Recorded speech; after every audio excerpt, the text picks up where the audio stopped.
പ്രഭാഷകൻ 34 അധ്യായം. വ്യർത്ഥ സ്വപ്നങ്ങൾ. അവിവേകിയുടെ പ്രതീക്ഷകൾ വ്യർത്ഥവും നിരർത്ഥകവുമാണ്. സ്വപ്നങ്ങൾ ഭോഷന്മാർക്കു ചിറകു നൽകുന്നു. സ്വപ്നങ്ങളെ ആശ്രയിക്കുന്നവൻ നിഴലിനെ പിടിക്കുന്നവനെ പോലെയും കാറ്റിനെ അനുധാവനം ചെയ്യുന്നവനെ പോലെയുമാണ്. സ്വപ്നത്തിലെ ദർശനം യഥാർത്ഥ മുഖത്തിന്റെ പ്രതിച്ഛായ മാത്രമാണ്. അശുദ്ധിയിൽ നിന്നു ശുദ്ധിയുണ്ടാകുമോ? അസത്യത്തിൽ നിന്നു സത്യവും. ഗർഭിണിയുടെ ഭാവന പോലെ ശകുനം, നിമിത്തം, സ്വപ്നം ഇവയെല്ലാം മിഥ്യയാണ്.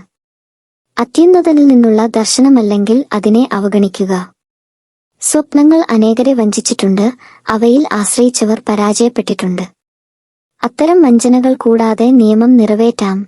സത്യസന്ധമായ ചുണ്ടുകളിൽ വിജ്ഞാനത്തിന് പൂർണ്ണത ലഭിക്കുന്നു. വിദ്യാസമ്പന്നൻ വളരെ കാര്യങ്ങൾ അറിയുന്നു, അനുഭവസമ്പന്നൻ വിവേകത്തോടെ സംസാരിക്കുന്നു. അനുഭവജ്ഞാനമില്ലാത്തവന് അറിവ് കുറയും. യാത്ര ചെയ്തിട്ടുള്ളവൻ കഴിവുറ്റവനാകുന്നു. യാത്രയിൽ ഞാൻ വളരെ കാര്യങ്ങൾ കണ്ടിട്ടുണ്ട്, പ്രകടിപ്പിക്കാൻ കഴിയുന്നതിനേക്കാൾ കൂടുതൽ ഞാൻ ഗ്രഹിക്കുന്നു. ഞാൻ പലപ്പോഴും മാരകമായ അപകടങ്ങളിൽ പെട്ടിട്ടുണ്ട്, എന്നാൽ അനുഭവജ്ഞാനം എന്നെ രക്ഷിച്ചു. ദൈവഭക്തന്റെ ജീവൻ നിലനിൽക്കും, അവന്റെ പ്രത്യാശ അവന്റെ രക്ഷകനിലാണ്. ദൈവഭയം.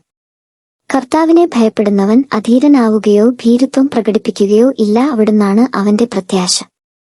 ദൈവഭക്തന്റെ ആത്മാവ് അനുഗ്രഹീതമാണ്, തന്റെ ആശ്രയം അവൻ അറിയുന്നു.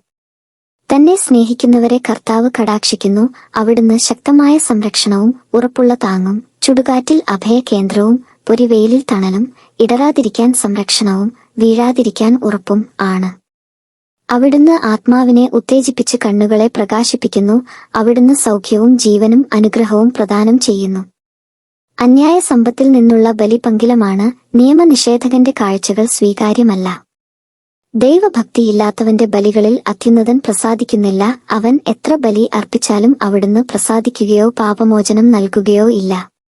ദരിദ്രന്റെ സമ്പത്ത് തട്ടിയെടുത്ത് ബലിയർപ്പിക്കുന്നവൻ പിതാവിന്റെ മുമ്പിൽ വച്ച് പുത്രനെ കൊല്ലുന്നവനെ പോലെയാണ്. യഥാർത്ഥ ഭക്തി. ദരിദ്രന്റെ ജീവൻ അവന്റെ ആഹാരമാണ്, അത് അപഹരിക്കുന്നവൻ കൊലപാതകിയാണ്.